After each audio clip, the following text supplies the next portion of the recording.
జగనెత్తేసాడు.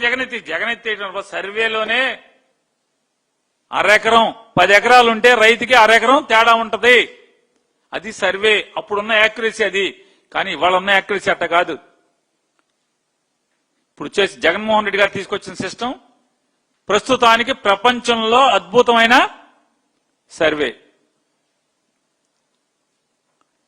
ఈ సర్వే ఇలా అద్భుతమైన సర్వే అని చెప్పి తర్వాత ఎవరెవరు మాట్లాడారో మాట్లాడుకుందాం.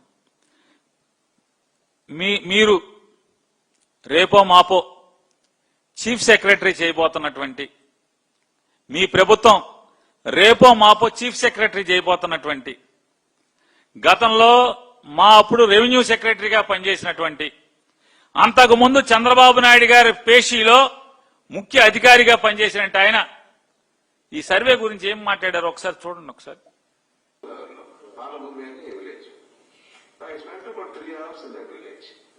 Then I called this fellow. I said, "Are you చేస్తున్నారు? నాకు భయంగా ఉంటాయి because I had doubts about this program.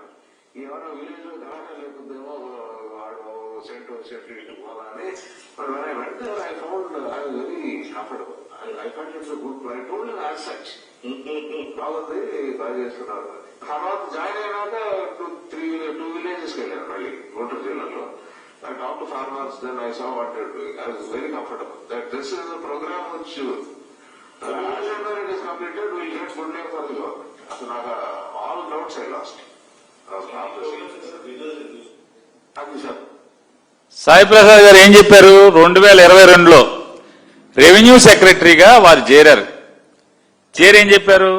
నేను రెవెన్యూ సెక్రటరీగా రాకముందు నాకు ఈ జగన్మోహన్ రెడ్డి గారి సర్వే మీద చాలా అనుమానాలు ఉన్నాయి.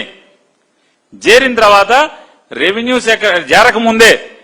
సెక్రటరీగా చేరకముందే ఈస్ట్ గోదావరిలో ఒక సర్వే జరుగుతున్న చోటకి నేను వెళ్ళాను. వెళ్ళి అన్ని చూశాను.